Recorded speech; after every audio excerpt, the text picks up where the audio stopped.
sering nanya gitu, kenapa ya kalau ada kaitannya dengan Wewe Gombel tuh kasusnya tuh pasti ada kaitannya sama petak umpet. Iya betul. Permainan itu gitu. Iya dan gue ngalamin juga kan.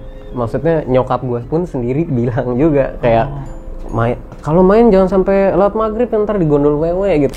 Jadi Wewe Gombel itu mencintai, menyukai anak-anak kecil. Kami ceritain detailnya, nggak percaya, dikiranya kan dulu penculikan ya teh ya, penculikan karena zaman itu marak-maraknya penculikan anak. Terus enggak, saya sama teman-teman saya tetap ngotot, enggak, di situ ada Sari, di situ ada Sari. Jadi papa saya tuh orangnya skeptis banget nih, nggak percaya sama hal-hal kayak gitu. Terus sama si ketua desa ini ada satu yang mau melihat, maksudnya mediasi bersama saya dengan sosok ini gitu. Papa saya mengajukan diri, dibukalah tuh mata batinnya, dilihat papa saya pingsan.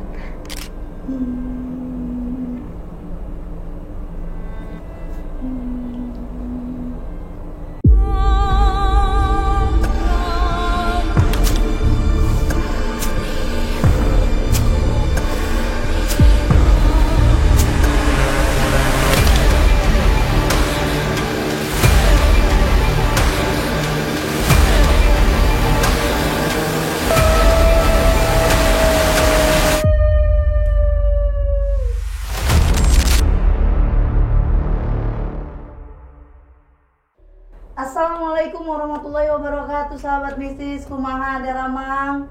Alhamdulillah. Aduh, udah lama ya nggak ketemu. Nggak tiap minggu juga ketemu. Oh iya, aku mau ngeblas dulu buat beberapa video yang di belakang.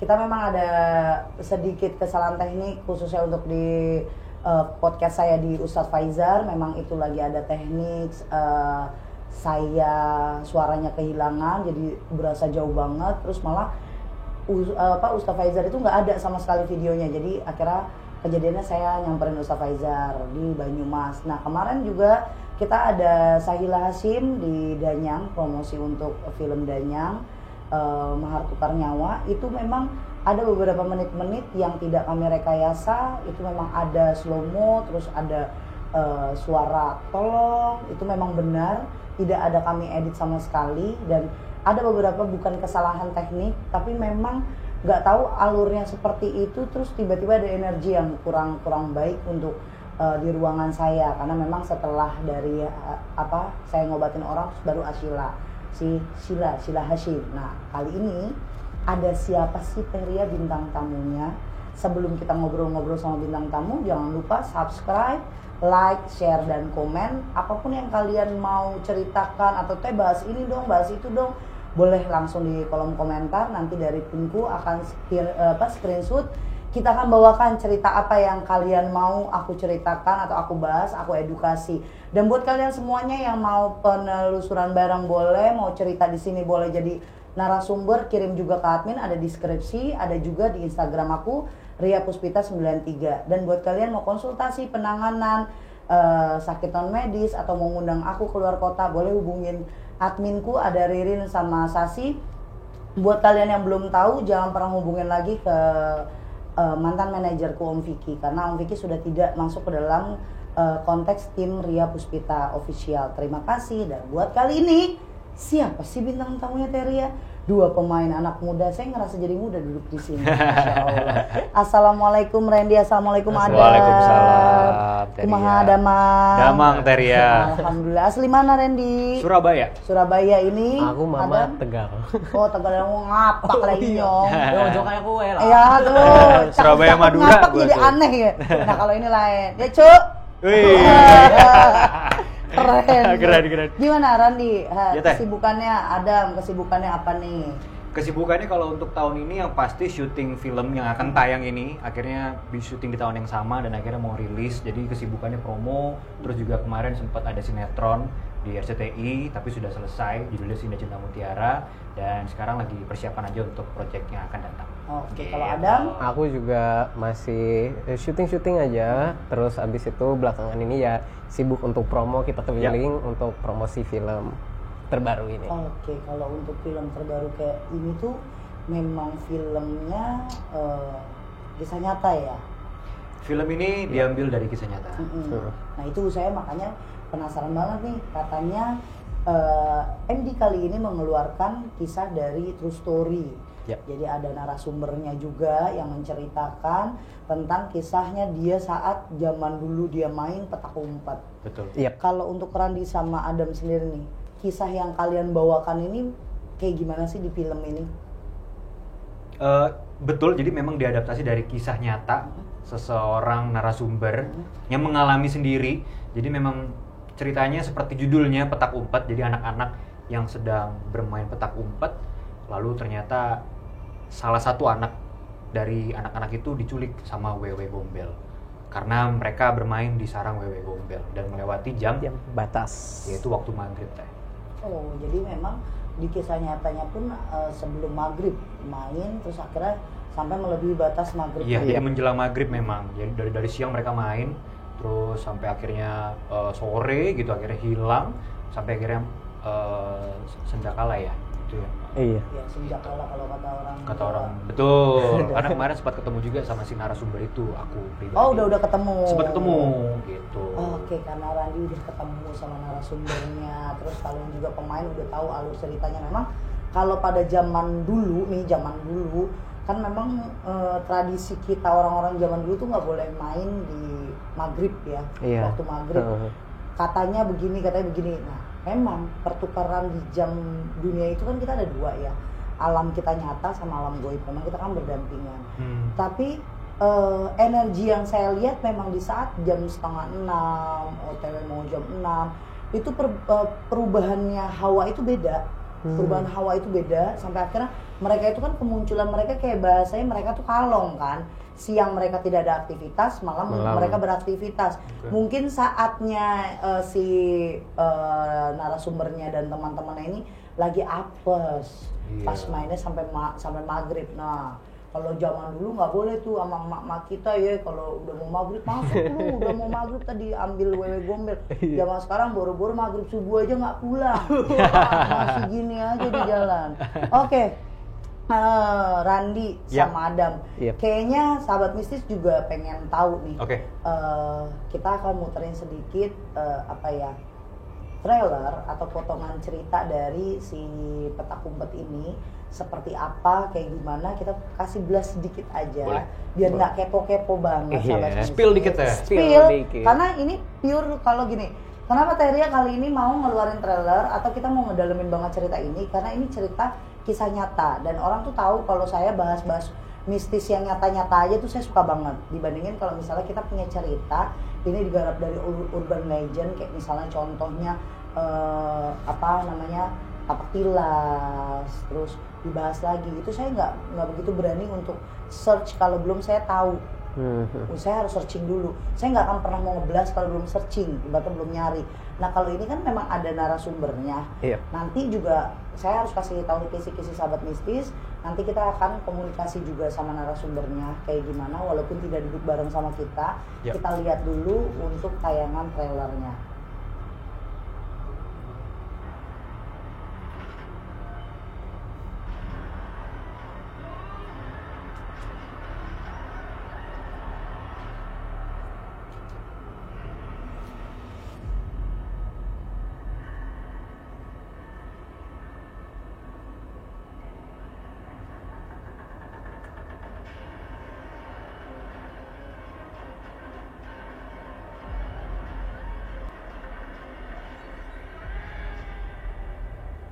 Nah, itu tadi potongan dari trailer film Petak Umpet. Nah, kalau untuk Petak Umpet sendiri nih Randy, kan memang permainan dari zaman saya masih kecil, mungkin dari orang-orang tua kita masih kecil udah ada nih Petak Umpet. Dimana cerita Petak Umpet ini selalu disanding dengan Wewe Gombel. Iya, itu dia. Aku juga sering nanya gitu, kenapa ya kalau ada kaitannya dengan Wewe Gombel tuh kasusnya tuh pasti ada kaitannya sama Petak Umpet. Iya, betul. Permainan itu gitu. Iya, dan gue ngalamin juga kan. Maksudnya nyokap gue pun sendiri bilang juga kayak kalau main jangan sampai lewat maghrib ntar digondol wewe gitu jadinya ya. Iya. Cuman kayak sering dengar kasus gitu loh, Teh. Banyak atau mungkin katanya lebih tahu ya, banyak dengar kasus diculik, tapi pasti deh sering denger kalau lagi main petak umpet gitu. Itu aja sih jadi pertanyaan juga. Karena gini, petak umpet itu kan satu hal permainan yang dibilang tradisional, permainan zaman dulu yang memang sebenarnya bukan kita mengkaitkan asal kaitin aja nih sama wewe gombel. Tapi yang namanya wewe gombel itu makhluk atau jin, iblis, ya jin, tapi dia itu peliharaan sebenarnya dulunya. Wewe gombel itu dipelihara sama perempuan nenek-nenek, namanya Nini Towok. Gitu. Nah itu terkenal banget tuh. Kalau sebenarnya sih banyak di apa daerah-daerah lain namanya bukan itu teh nenek ini nenek. Tapi yang saya tahu dari orang tua saya itu namanya memang itu gitu yang saya makan. Tapi setelah kejadian saya bisa untuk spiritualis, kan saya dalemin terus tuh setan A, setan B, setan C, ya kan? Karena rasa ingin tahu kita kan pasti banyak, apalagi seorang Ria Puspita yang sudah mainnya di ranahnya hardcore, itu santet, telu, guna-guna. Jadi saya pengen tahu lagi dalamnya petak umpet kenapa disandingkan sama wewe gombel. Jadi wewe gombel itu mencintai, menyukai anak-anak kecil. Kalau untuk visualisasinya wewe gombel itu gede, kuntilanak gede, tapi payudaranya tuh gede banget. Oh tapi memang mirip kuntilanak gitu ya bentuknya? Memang sejenis seperti itu, cuma kalau kuntilanak pada dasarnya kan gak yang terlalu besar banget. Ini tuh yang gede banget, gendut, gede, tapi payudaranya besar, dan dia selalu mangsanya anak kecil. Selalu anak kecil ya? Selalu anak kecil. Sebenarnya banyak setan-setan yang memang nyarinya orang-orang tua, terus ada yang perjaka-perjaka. Nah kalau ini lebih detailnya lagi, dia memang suka banget sama anak kecil. Untuk apa? Dijadikan mainan sama dia, nantinya dikasih makan sama dia. Sebenarnya sih dirawat, tapi kan di alam lain yang nantinya akan lama-kelamaan dijadikan tumbalnya dia dan diambil ya. Diambil. Nah itu sih itu yang terjadi dalam petak umpet ini si Sari. Jadi di sini aku sebagai abangnya, aku sebagai Rahman, anak 17 tahun SMA gitu yang masih mencari jati diri nih. Tadi kita ngomong sedikit di film ya, mencari jati diri lah tentang menjadi dewasa tuh seperti apa sih, karena dia hidup dengan single parent gitu, bapaknya sudah tidak ada. Lalu karena Rahman juga lalai, akhirnya Sari ini main lewat waktu gitu loh, lewat waktu, kelewat pengawasan juga ya sama Rito juga, dan akhirnya Sari ini ternyata ngumpet di sarang wewe gombel dan akhirnya diculik oleh wewe gombel gitu loh. Mungkin kalau ada mau share peran. Iya, Rinto sendiri di sini sahabatnya si Rahman, jadi kemanapun Rahman kayak ini Rinto selalu ada, terus selalu jadi temen dekatnya juga selalu. Dan Rinto sebenarnya di film ini itu jauh banget beda sama aku, karena di karakter ini dia itu kayak geek dengan kayak Teh Ria gini. Dia senang tapi dia tidak bisa, cuman maksudnya dia seneng dengan kepo dan mengulik apa sih ini tuh yang horor-horor gini. Jadi Rinto itu justru di karakter sini tuh dia paling tahu, tapi begitu ketemu aslinya dia paling paling takut di antara teman-temannya. Nah itu tuh orang-orang kayak gini nih, kalau misalnya emang ikut aku beneran penelusuran, sumpah pasti ngeselin banget. Untung cuma di karakter film ya. Iya, Tapi memang petak umpet sendiri nih Randi, untuk Randi pribadi sama Rinto Datu jadi ya sama Adam. Pernah nggak punya pengalaman pribadi tentang mistis kalau Randi? Pengalaman mistis, aku lebih banyak ini ya mungkin karena syuting ya Teh. Jadi banyak kita suka ke lokasi-lokasi yang kita nggak akan kunjungi kalau syuting gitu ya. Iya, yang serem-serem. Tiba-tiba di hutan, mungkin di rumah Belanda kah atau sekolah. Ini pernah lebih sering ini sih. Kalau ngalamin pribadi enggak, tapi kalau ngelihat kesurupan tuh lumayan sering sih. Iya.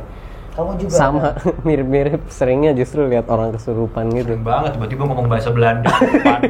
Kagetnya ada banget Teh. Karena kan kamu melihat aja ya. Iya, yang ngalamin bener-bener diri kamu. Cuma emang kesurupan yang intinya ya begitu. Ya dadakan yang nggak dibuat-buat. Tapi seru seperti itu. Seru takut ya Teh. Serunya seru takut ya. Kita kan bingung. Ini gimana yang bantunya ya. Karena tiba-tiba banget. Kayak pengalaman di petak umpet gini. Kamu bayangin kamu sudah disuguhkan dengan kisah nyata. Ya kan, kisah nyata. Tapi saat kamu memainkan film itu kan kamu adegan, kamu acting. Kamu bisa membayangkan dong gimana rasanya jadi narasumber itu saat benar-benar kejadian itu nyata, real. Kebayang. Karena iya. aku juga pribadi teh punya adik memang yang terpaut usianya cukup jauh juga sama aku gitu, dan dia masih sekolah juga. Jadi waktu di sini tuh kebayang gitu loh bagaimana Rahman, apalagi ini adik cewek teh, gitu kan, Sari ya adik cewek, hilang dan sudah mau menjelang 2 hari. Kita sebagai orang awam ya, kita kan sebagai orang awam nih teh. Jadi film ini tuh menceritakan gimana sih kita ini orang-orang awam yang berusaha, ini orang yang gue sayang, gue harus temuin dia tanpa bekal apapun gitu loh. Kita bukan praktisi, bukan orang apa. Cuman ilmu sotoyan gue doang ya. Iya, bekal Rinto juga yang memang geek, dia hobi sama horor. Kita berusaha mendobrak sarang Wewe Gombel. Jadi makanya film ini tuh tidak melulu soal horor, tapi juga ada adventure-nya juga sih teh.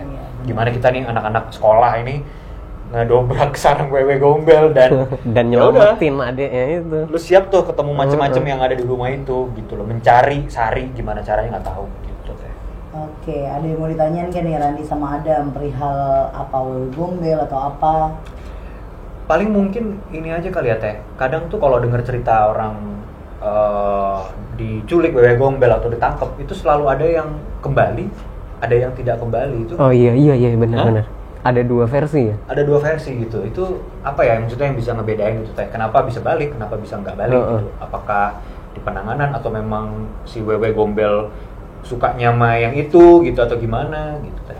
Ada memang 2 versi yang tadi kita di balik layar pun udah cerita sedikit Iya. ya, sama Randi sama Adam. Jadi kalau Wewe Gombel ini dia akan memberikan suguhan ke anak-anak kecil, di mata mereka ilusi dan halusinasinya si anak yang mau ditarik ini tentang yang enak-enak, tentang nyaman, dia dikasih makan, ada mainan, dan wujudnya dia itu tidak pernah jelek. Jadi di halusinasi si anak atau korbannya dia itu yang mau diambil itu wujudnya cantik, terus makanannya enak-enak, dikasih kamu mau apa, dia ngobrol biasa. Karena saya punya kejadian pun dari keluarga saya ada yang kayak gini. Oh, ada teh? Ada dari keluarga saya, ada dari sepupu saya ada kejadian kayak gini. Cuma bedanya kenapa dia bisa pulang ataupun enggak, satu, kalau dia tidak memakan makanan yang dia dikasih sama si setan ini atau iblis ini, dia tidak meminum apa yang disuguhkan atau tidak menerima boneka atau mainan yang disuguhkan, bisa pulang. Bisa pulang. Tapi kalau dia menerima minuman sama makanan, terus dia mengambil mainan atau dia tidur di ranjang yang sudah disediakan, susah. Bukan saya bilang tidak bisa pulang, tapi susah. Terus kalau yang misalnya dia pulang tapi maksudnya anaknya tuh jadi kayak kosong itu pasti ya, walaupun dia nggak ngambil itu pasti begitu ya. Karena kan pertemuannya si anak yang diumpetin Wewe Gombel itu harus ada spekulasinya lagi. Kenapa? Bukan tiba-tiba dia pulang nyelonong jalan-jalan, nggak akan. Jadi pasti ada caranya, kayak misalnya dipanggil spiritualis atau panggil kiai atau pakai ritual. Karena untuk menarik si sarang Wewe Gombel di mata kasat mata begini tuh susah. Tambah lagi mata dalam kita aja susah nembus itu. Karena sarang Wewe Gombel itu bukan diartikan dari rumah, bukan lagi hutan, tapi dia nggak berbentuk sarangnya. Kita akan dibutakan, nggak akan ngelihat. Memang nggak tahu di mana. Nah nanti ketemunya bisa di tengah-tengah pohon bambu. Jadi kayak ngumpet gitu tengah pohon bambu. Wow. Sebenarnya kalau imajinasi kita ngelihat, itu tuh kita ngelihat, ya ampun ini pohon berduri-duri, kok nih anak bisa nyampe di sini. Nah memang saat diambil itu rumahnya dia di situ, rumah si Wewe itu di situ. Tapi gimana caranya masuk ya kan, namanya goib. Diambilnya aja goib. Beda dimensi ya teh. Pas kenapa kau pulang, dia tatapan matanya kosong, dia kan pindah habis dari alam goib ke alam kita. Itu masih hawanya dia, sukmanya dia masih ada setengah di sana, yang harus benar-benar kita arahin, kita yang spiritualis atau alim ulama yang bisa bener kayak bahasanya diruqyah pelan-pelan, dibersihin pelan-pelan, dia datang nggak gila, nggak kosong. Karena yang namanya dia pindah alam atau main ke alam goib, pindah ke alam goib itu nggak seenak saat kita balik ke sini. Udah kayak gitu kan. Kalau misalnya Wewe Gombel suka sama anak itu, dia tidak akan pernah mau untuk diajak damai mengembalikan anak. Itu biasanya anaknya masih di bawah 10 tahun.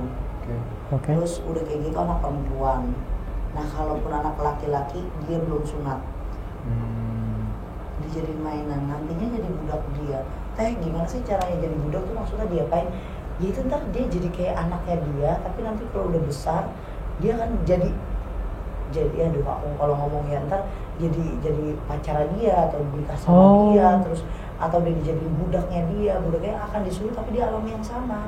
Yang Allah walau bisawaf, kita nggak tahu alam yang di sana mau dijadikan apa. Sama kayak hilangnya beberapa teman-teman kayak di pendaki gunung. Oh iya. Sama sekali itu kemana teh, kayak gimana? Ya Allah alam, tergantung mintanya si iblis di sana atau penguasa di sana apa.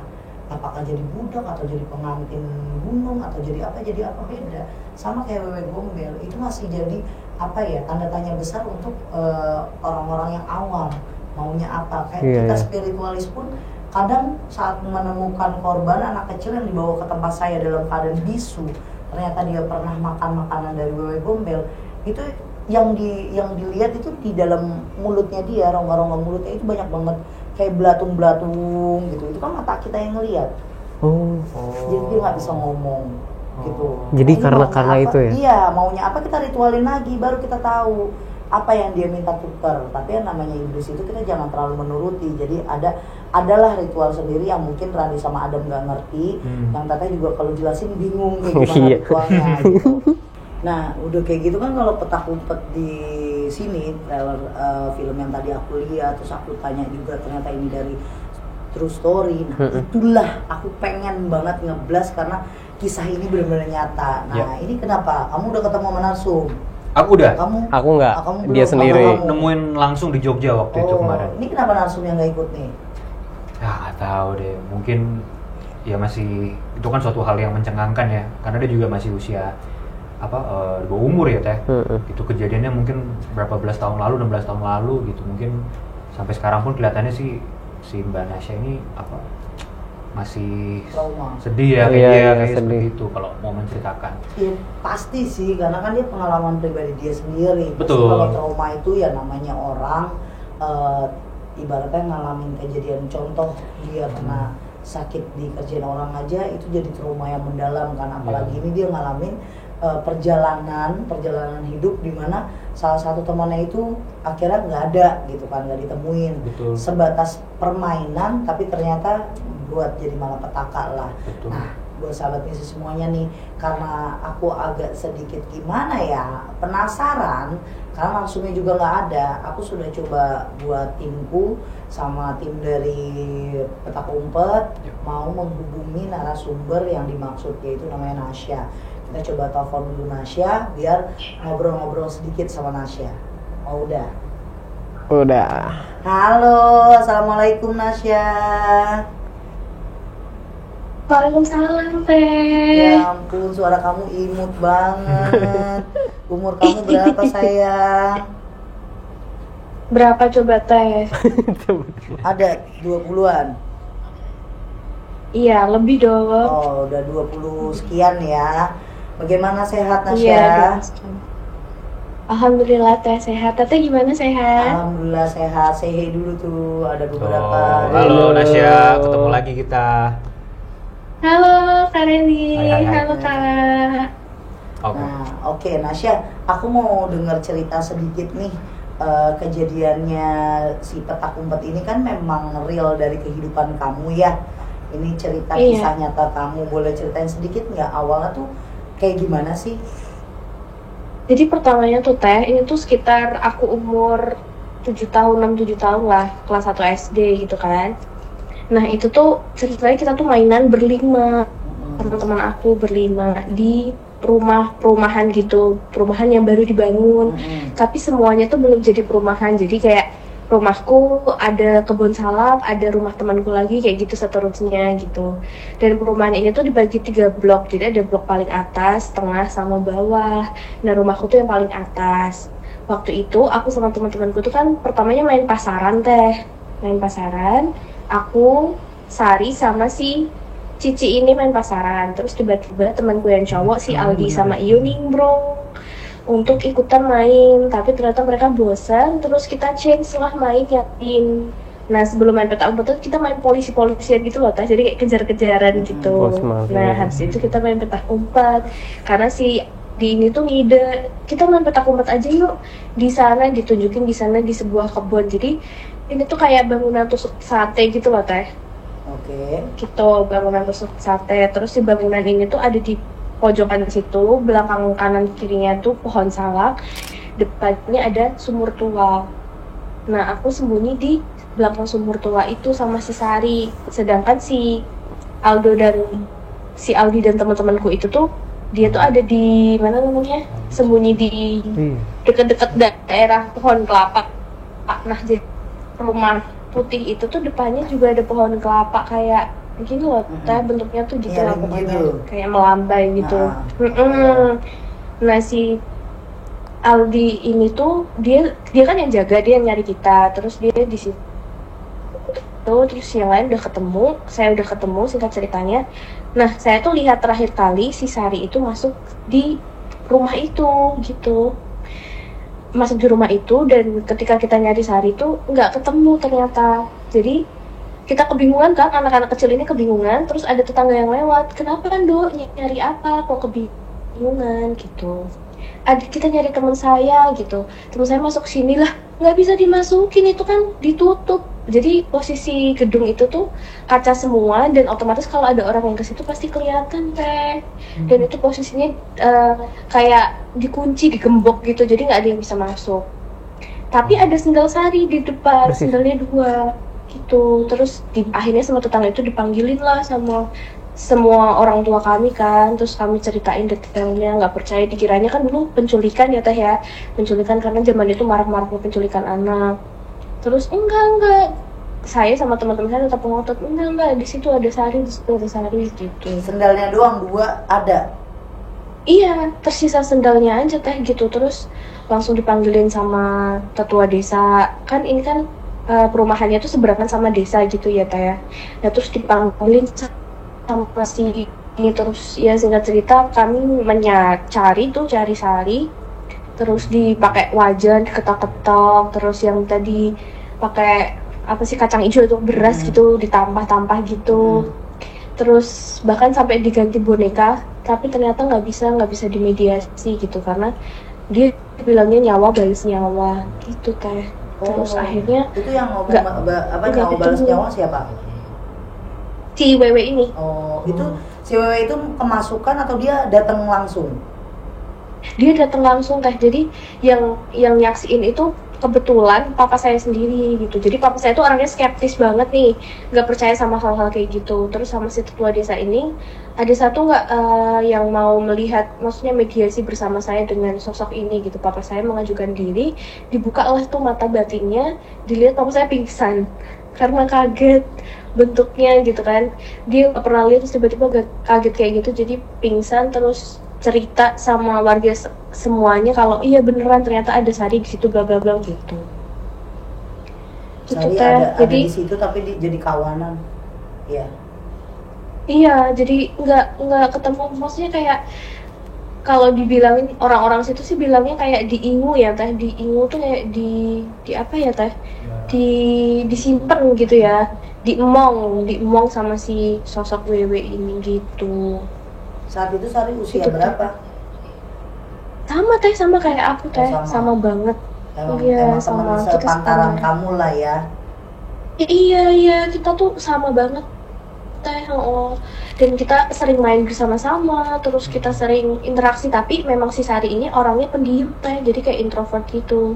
Jadi saya yang suka ngambilin ke rumahnya buat mainan bareng. Dan si Sari ini emang jarang diperhatikan sama orang tuanya, karena orang tua Sari ini sering banget pergi keluar kota atau tinggal kerja, jadi dia cuma sama mbak atau ART aja di rumah gitu. Oke, kalau semenjak kejadian itu kayak gimana? Apa yang kamu rasakan sama teman-teman kamu rasakan?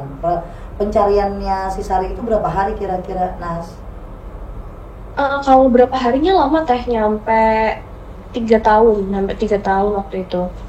Jadi setelah itu kan kita lapor ke kantor polisi nih, tapi kantor polisi kan akhirnya kasusnya gantung karena saksinya cuma anak-anak kecil, kita doang yang jadi saksi.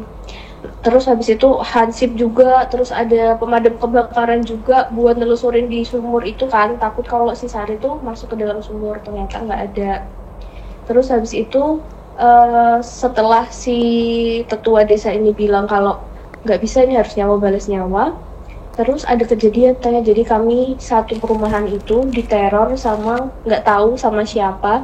tuh diketokin pintunya tiap maghrib, pokoknya tiap sandekala, tolong gitu, tapi suaranya tuh berat gitu teh, dan jauh banget suaranya, nyampe ketakutan. Terus akhirnya selang 3 tahun, nggak nyampe 3 tahun saya di situ malah teh, nyampe 1 tahun lebih gitu saya pindah gitu. Sebelum itu orang tuanya Sari pindah duluan teh, jadi orang tua Sari sama keluarganya pokoknya pindah semua gitu, pindah dari perumahan itu, dilanjut saya sama teman-teman saya yang lainnya gitu.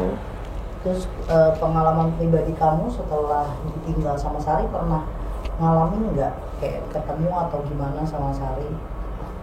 Pernah beberapa kali dimimpiin teh, jujur kalau ini real dimimpiin gitu. Jadi dia tuh pernah bilang sama saya, udah nggak usah nyari saya gitu, nggak usah cari aku di sini udah bahagia kayak gitu, dengan wujud yang sama sambil dia bawa boneka teddy bear kesayangannya dia gitu. Waduh, baru denger nih kalau ini gue. Jadi kamu pernah ketemunya di dalam mimpi aja ya? Iya, dalam mimpi aja sih teh. Sama kadang kemarin 1 tahun yang lalu tuh aku sama teman-teman sempet kesana lagi ke perumahan itu lagi. Sekarang tuh rumahnya udah hancur, kan jadi lapangan volley teh gitu. Dan ketika kita kesana tuh vibes-nya masih sama, maksudnya masih banyak, termasuk perumahan elit sih teh sekarang gitu, termasuk perumahan elit yang ada di daerah itu. Oke, Nasya, aku coba buat narik dulu. Aku udah ngeliat kamu. Aku coba mau narik di mana sih posisinya Sari saat kejadian sampai saat ini tuh kayak gimana? Ibaratnya yang aku lihat ya saat kamu kejadian, terus kenapa dia bisa diambil, terus maunya ini apa? Mungkin aku coba interaksi sedikit karena asal kamu tahu saat kita syuting sampai sekarang aku telepon sama kamu, ini waktunya memang maghrib, jadi pas banget untuk aku flashback untuk ke belakang. Aku mau masuklah ke alam sana, coba ya. Terima kasih Nasya. Semoga kamu sehat selalu. Ini coba nanti kalau udah dapet aku kayak gimana, boleh nanti biar dikabarin sama tim MD. Jadi kamu kalau perlu sih nggak usah dimatiin, biar ngeliatin dulu proses aku kayak gimana. Nanti biar sama tim aku dipegang handphonenya buat kamu ngeliat aku kayak gimana ya.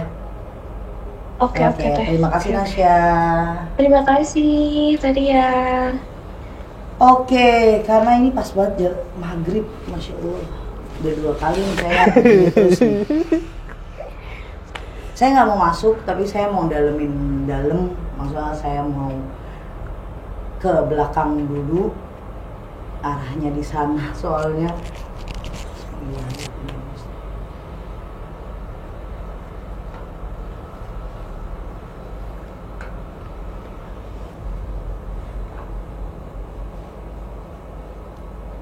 Jauh banget ya.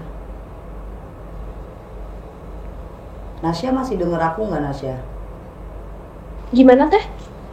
Masih dengar kan suaraku? Iya, kedengaran teh. Aku boleh nanya, saat kamu main ini posisi kamu sama Sari itu sebenarnya tadinya samping-sampingan banget, terus tiba-tiba secara nggak sadar kamu nengok Sari kayak langsung lari aja begitu. Iya benar teh, benar.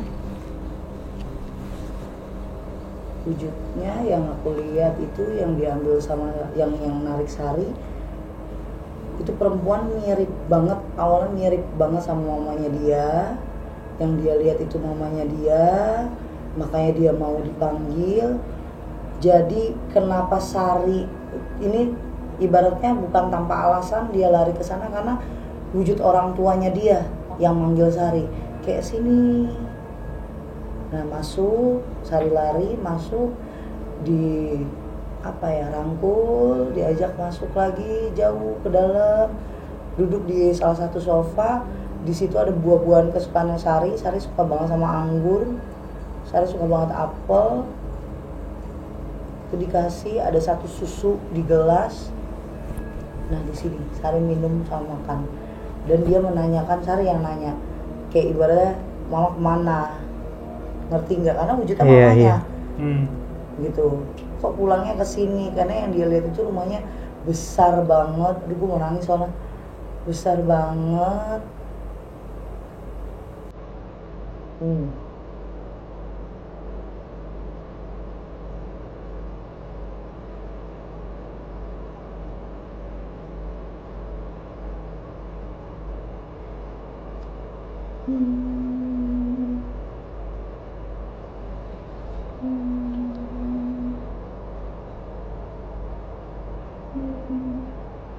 Oh,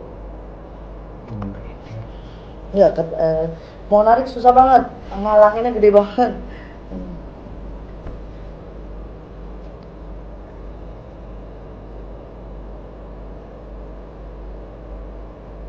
Sakit sendiri. Aduh, Sari kasihan banget ini anaknya. Allah, sudah.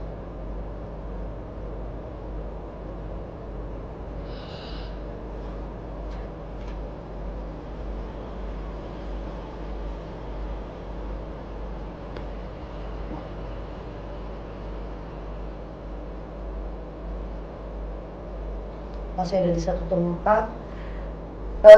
Nasya, Iya, Yang- iya teh. sebenarnya ngetop rumah kalian itu saat diteror bukan lain ya, Sari minta tolong karena setelah lebih dari seminggu, kalau kita hitung di dunia kita nyata itu seminggu lebih sampai ke 40 hari itu akhirnya wujudnya dia diwujudin, ditongolin kalau si Sari itu bukan sama ibunya.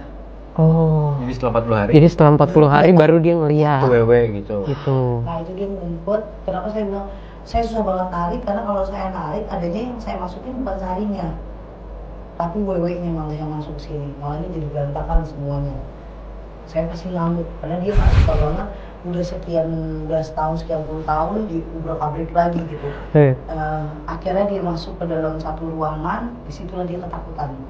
Nah Sukma itu kan bisa keluar dari badannya dia. Yep. Nah dia kan ngelihat nyata ini rumah teman-teman gue, nah itu dia minta tolong. Jadi dia pakai beberapa sukma yang bisa digunain karena rasa takut itu. Korin memakai sukmanya Sari, akhirnya teror semua warga-warga di situ. Sebenarnya kata-kata tolong itu dia saat itu minta benar-benar tolong. Minta tolong. Ya. Terus yang saya lihat pun ini dia bisa kembali, tapi dalam dua wujud. Sari yang sesungguhnya atau Sari yang tidak sesungguhnya. Sari yang tidak sesungguhnya itu wujudnya Sari, tapi dalamnya bukan Sari. Karena yang saya lihat ini masih ngambang antara dia di sana baik-baik aja sama tidak, karena langsung portalnya ditutup lagi.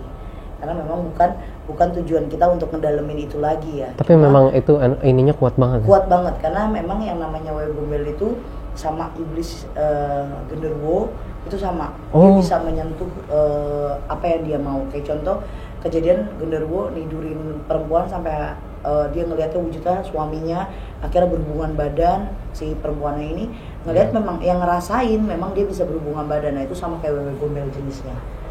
Iblis yang memang benar-benar jin yang benar-benar bukan ngelukain tapi memang menculik, terus bisa megang, bisa menyentuh, bisa menyerupai. Itu dua itu yang paling fatal banget di orang-orang awam kayak kita, orang di kampung lah gitu. Iya. Jadi kalau misalnya si Wewe ini saya terusin, yang masuk ke sini jadi Wewe Gombel jadi bukan nggak seru. Sari. Kita kan mau cari tahu Sarinya saat itu kenapa. Cuma relate sama kejadian yang kalian mainkan perannya di sana. Di sini nih yang saya lihat Sari bisa ditemukan saat itu juga. Tapi ada satu hal yang kenapa nggak bisa ditemukan sih teh saat itu gitu. Karena yang Sari lihat bukan Wewe Gombel tapi orang tuanya. Jadi kerinduan Sari sama orang tuanya itu dapat di situ, main, bercanda. Nah dia di sananya baru beberapa menit, baru beberapa jam, baru beberapa hari, di sini udah lama. Karena waktu di sana lebih cepat ya. Beda banget di sini. Di sana di sana ibaratnya 10 menit, di sini aja udah bisa 1 sampai 3 hari. Justru.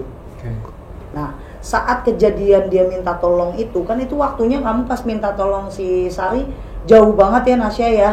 Waktunya jauh banget kan. Ibaratnya dari penculikan sampai ke minta tolong itu waktunya kan hampir setahun ya pencarian. Nah, itu kenapa dia minta tolong itu udah mulai bentuk bukan menyerupai ibunya lagi, sekarang bentuk aslinya yang dipertontonkan. Jadinya dia baru sadar ya. barulah dia rasa ketakutan. Jadi memang Randy sama Adam kebetulan dapat film yang kenapa saya suka banget nih, kan kejadiannya memang pernah dialami sama keluarga saya. Saya punya sepupu, dia tidak main petak umpet, tapi dia main yang trampolin yang buat yoga atau bola. Iya. Dia main, tiba-tiba dia diajak main sama anak kecil, nyamperin dia. Dia bilang, yuk main yuk sama aku, jangan sendirian. Oh iya, sebelum itu saya potong dulu. Terima kasih Nasya atas waktunya sayang ya. Iya, terima kasih Teh. Semoga buat pelajaran kamu ke depannya untuk nanti kan kamu juga jadi seorang ibu, biar nanti menjaga anaknya dengan baik ya. Iya Teh. Biar nggak ngerasain lagi kayak kamu kecil, oke? Tidak ada kejadian Nasya kecil, tidak ada kejadian Sari kecil lagi. Amin, Oke, amin ya Allah. Nasya salam untuk keluarga semuanya di Jogja ya. Bye, assalamualaikum. Dan Nasya. Thank you. Waalaikumsalam, dadah. Nah, kenapa Randy? Gak tahu ya, ini kedua kali Teh dengar ceritanya Nasya dan masih merinding aja. Gue pertama kali. Kemarin tuh ketemu di Jogja banget gitu kan, memang beliau sekarang domisilinya di Jogja kan, gitu loh. Dan ini dengar ceritanya lagi yang kedua dan baru denger nih kalau yang soal mimpi ya. Waktu itu kita nggak bahas soal mimpi, mungkin karena panjang ceritanya ya. Dia baru bahas nih, jadi saya baru tahu juga. Jadi, aduh nggak kebayang aja jadi Sari gimana gitu. Iya, karena kan itu teman dekatnya dia ya. Aku lanjutin lagi nih cerita. Iya, kita kembali ke yang tadi. Sepupu.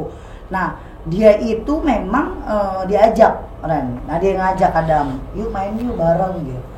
Terus dia ngikutin bawa bolanya dia, karena saat itu dia kelas 3 atau kelas 2 SD, lebih besar dibanding Sari dan Nasya saat itu.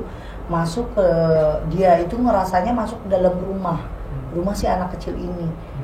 Tapi dia belum ngeh nih. Padahal yang dia masukin itu kan masih lingkupannya rumahku, rumah nenekku, terus kayak lahan kosong gitu, gue jadi kayak lapangan, terus baru rumah kosong itu kan. Dia masuk ke dalam situ. Dan akhirnya keluargaku itu nyadarin, nih anak kemana tadi depan pintu, tiba-tiba gak ada. Nyari lah muter semuanya. Ada sekitar sampai 5 jam lah nyari. Nah nyari, kronologis yang dia ceritain saat di dalam itu anak kecil itu ngilang. Katanya mau ke kamar atau kemana, kata dia pokoknya ninggalin aku deh gitu. Dia pergi dan di situ ada nenek-nenek duduk di depan meja makan, terus dia nawarin, kamu mau sini sayang, mau nggak, ini makanannya enak, cucu nenek juga suka kok. Anak-anak polos yang dia ngeliatin makanan, tapi yang dia ngehin itu, dia nengok ke satu sudut itu ada darah dari lantai itu kayak ada darah gitu. Gimana sih darah ngalir? Iya. Dia takut banget ngeliat darah itu, terus nenek-nenek itu langsung berubah matanya ke atas, ngerti nggak, berubah. Nah di situ dia teriak minta tolong, seteriak-teriaknya minta tolong, terus nggak bisa. Terus dia dengan polosnya dia baca doa Anas katanya. Aku baca doa Anas, aku sambil lari aku ingetnya Anas. Akhirnya dia keluar, dan keluarnya itu bukan yang dia lari terus tiba-tiba ke jalan kosong, enggak. Dia itu lari di tempat yang ngelihat itu warga yang lagi nyari, yang 5 jam nyari. Nah di situ kata dia muter nyari tempat tuh gimana caranya dia keluar dari rumah itu, karena tapi orang ngeliatnya rumah lari pintu lagi buka, pintu Labirin, lagi buka, pintu lagi labirin. ya. Sampai akhirnya ada warga ngelihat anak itu jalan di tempat tapi capek banget kayaknya, sambil megang-megang tuh bola itu, nggak dilepas-lepasin bolanya. Sampai akhirnya dipukul belakangnya, digendong, Baru itu sadar. nangis teriak sekenceng-kencengnya. Nah nenekku kebetulan kan kita keluarga yang aneh kalau aku bilang ya, karena keluarga kita semuanya orang masa mengerti dalam hal spiritualis gitu. Oke. Sama nenekku dikasih air, kalau kita bilang disembur, dijampe. Nah itu anak baru nangis tapi klak doang gitu, kayak ludah, dia keluar kayak ludah, cuma darah tipis gitu. Nah itu dikeluarin semuanya. Nah dari situ nangis, keluar baru adem. Nah dibilang kamu main kemana, ditunjuk di sini. Sedangkan yang dia masukin itu rumah kosong udah hampir 7-8 tahun. Jadi kita tuh perumahan padat, dan di situ ada rumah satu kosong. Memang banyak banget orang yang lewat rumah situ tuh ngeliat kuntilanak lah, ngeliat orang aneh-aneh lah ya, aneh gitu. Akhirnya kejadian di situ. Cuma beda ceritanya kalau sepupu saya menerima makanan itu, Randi. Iya. Itu udah nggak tahu dah tuh. Nah, kita kan yang wallahu alamnya sih Namanya anak-anak kan ya, Teh? Iya. Sari nerima nggak, Betul. makan nggak? Tapi yang tadi saya lihat ternyata dia makan dan dia minum. Oh, makan? Situ. Makan minum. Makan terus minum susu tadi. Oh, iya. Kan memang ini Makan buah. lama banget. Oh iya, nih. buah, anggur. Prosesnya kan sekian tahun. Nah, bisa nggak teh ditemuin? Bisa. Tapi dalam Iya, dua kemungkinan tadi. Dua kemungkinan yang bisa aku utarain cuma dua kemungkinan, karena satu, aku tidak melakukan ritual itu juga kan. Kalau seandainya aku melakukan ritual itu bisa aku jabarin kenapa bisa ditarik atau kenapa tidak bisa ditarik. Tapi dua kemungkinan, Sari hadir dalam posisi dia bukan Sari tapi wujudnya Sari. Untuk apa?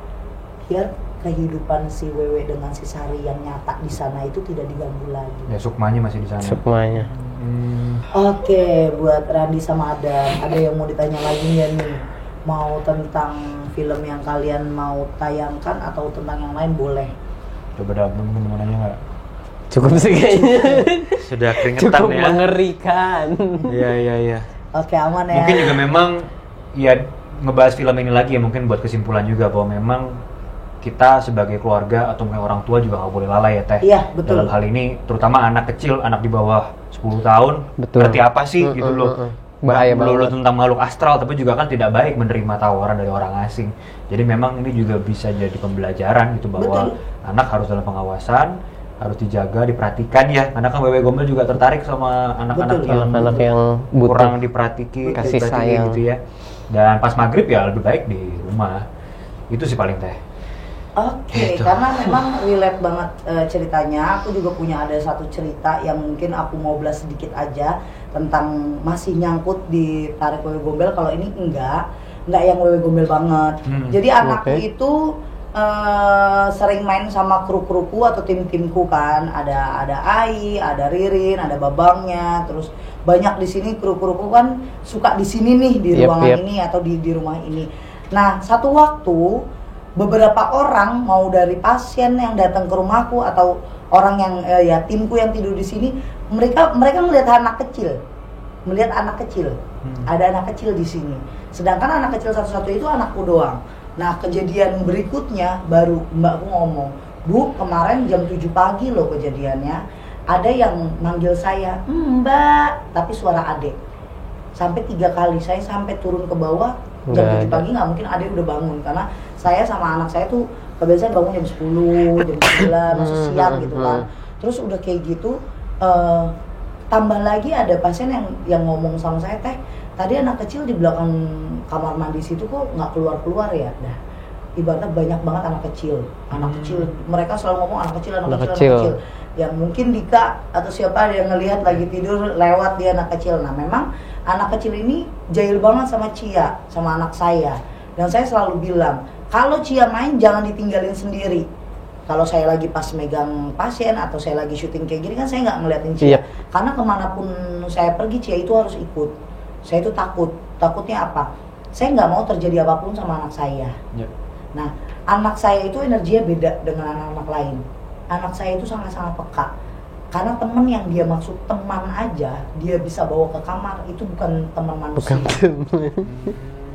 Nah, jadi kayak misalnya kejadian yang kayak gini tuh, anak kecil itu memang sangat-sangat konteksnya aktif banget di dunia mereka. Mereka pun lagi terbuka tertarik, banget ya. Mereka pun jadi tertarik sama anak-anak kecil gitu. Jadi buat semua orang tua yang di luar nih yang nonton film kali ini, lebih waspada sama anak, bukan lagi penculikan anak, tapi memang makhluk astral juga kadang-kadang bisa suka jahat sama keluarga kita, jahil sama anak kita. Jadi saling menjaga daripada nggak percaya gue teh yang gitu-gitu. Lebih baik mencegah daripada mengobati. Betul. Karena dunia alam goib itu tidak untuk kalian percaya dan diperdalamin, cukup kalian tahu oh iya memang ada dan menghormati. Nah, menghargai. Karena kalau kita percaya terus-terusan sama setan juga namanya kita musyrik. Iya, kan? iya betul. Kita terlalu kepikiran sama yang namanya alam-alam goib. Oh, ntar anak gue diculik Wewe Gombel, jangan keluar maghrib, nggak juga. Maksudnya setelah maghrib itu kenapa nggak boleh azan, waktunya anak suruh sholat, makan, istirahat gitu. Kita pikirnya positif, oke? Terima kasih. Thank you, Teria. Buat Randi, buat Adam, semoga nggak kapok main kesini. nih ya kan? Semoga enggak ya. Terus semoga Merindingnya ada banget. Oh, merindingnya harus ada dong kalau Harus ada. Ada banget, ada banget. semoga nanti filmnya banyak penontonnya. Amin, Sesuai amin ya. dengan target, bahkan lebih dari target. Amin. Boleh dong disebutin di kapan tayangnya atau apa nih, promo dikit lah. Oke, buat teman-teman jangan lupa untuk saksikan film Petak Umpet tanggal 21 November. di bioskop kesayangan kalian. Oke, terima kasih buat Terima sahabat kasih. misi semuanya. Jangan lupa selalu subscribe, share dan komen. Buat kalian yang mau apa lagi sih yang dibahas, kemarin udah ada saya beberapa kulikan tentang, kemarin udah masuk kandang bubra, terus ada beberapa penumbalan-penumbalan. Aku mau saring dulu siapa yang paling bagus, siapa yang paling banyak buat dibahas. Kita akan bahas karena nanti Ria Puspita Official ada tema terbaru menceritakan tentang apa yang kalian requestkan. Kita jadiin satu rangkuman baru aku ceritain. Terima kasih buat sahabat misi. Sekali lagi, kalian yang mau konsultasi penanganan dan mau ngundang aku ke rumah kalian atau ke kota kalian, bisa hubungin, ada di deskripsi, ada admin Ririn, ada admin Sasi, atau di Instagram aku Ria Puspita 93. Jangan lupa subscribe, nonton.